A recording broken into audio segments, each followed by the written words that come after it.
Hello class, we are doing 4.2 marginal analysis. I'm Mason. I'm Christian Moran. Alright, so as we get into the finals week here, we'll make a nice little video so you guys can get a little help on 4.2.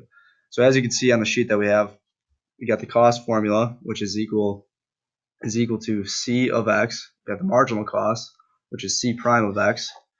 And that's pretty much the equivalent of C of x is the total cost of selling X items. That's how much it does. And that usually becomes like in the dollar unit. And then the marginal cost, which would be C prime of x, that's the cost of making the next item. So it's like how much you might be losing or gaining just on that little item. And once again, it's in the units of dollars per item. And then as you can see, we wrote down the revenue formula and the marginal revenue formula with R of x and R prime of x respectively, as well as the profit formula, P of x, and marginal profit formula, which is P prime of x. And those both follow the same rules that we listed below with cost formulas and the marginal cost. So as we get down, we can go into the first example that we have for you guys.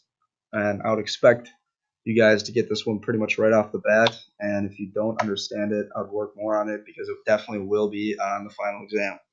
So example one, suppose P of x, which is the profit of x, is the profit of sales on X boxes.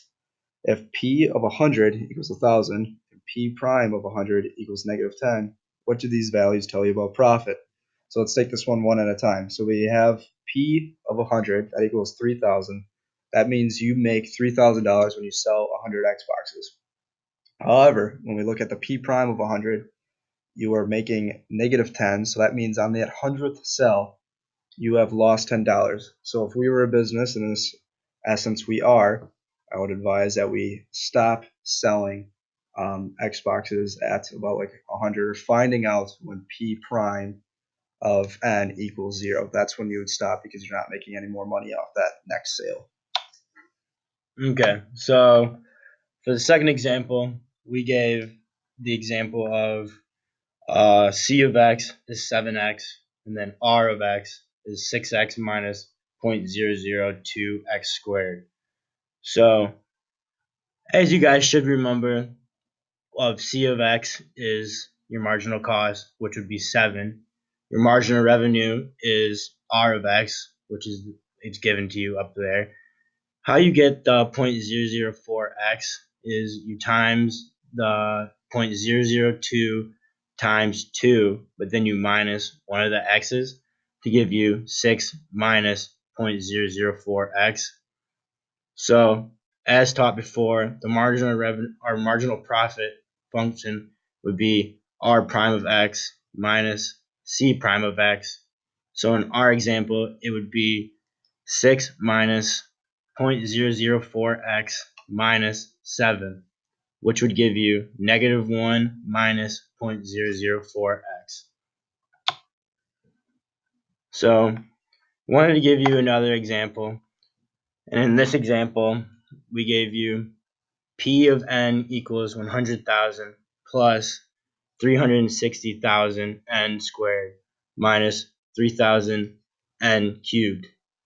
So take the derivative of it, which is P prime of n, and you get -9,000 n squared plus 720,000 n. And how we got that was we took the 360,000 and then times it by 2 to get you 720,000, and then to get the -9,000 n squared, we took the -3,000 and then times it by 3, and then minus one of the n's.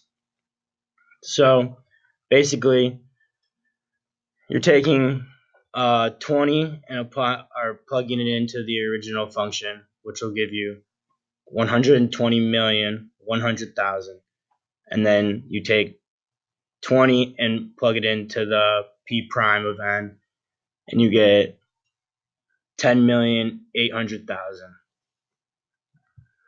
So obviously, we could do math problems all day, but we thought we'd give you a real life situation to apply this. So a student has a fixed number of hours to devote to studying and is certain of the relationship between hours of studying and the final grade of each course. Grades are given on a numerical scale 0 to 100, and each course is counted equally in computing the grade average. In order to maximize his or her grade average, the student should allocate these hours to different courses so that A. The grade in each course is the same. B. The marginal product of hours studied in terms of final grade in each course is 0. C. The marginal product of an hour studied in terms of final grade in each course is equal, although not necessarily equal to 0. The average product of hours studied in terms of final grade in each course is equal. That was D. And for E, the number of courses spent study for each course is equal. Obviously, this is taken from WebAssign, and C is the correct answer, which is the marginal product of hours studied in terms of final grade in each course is equal, although not necessarily equal to 0.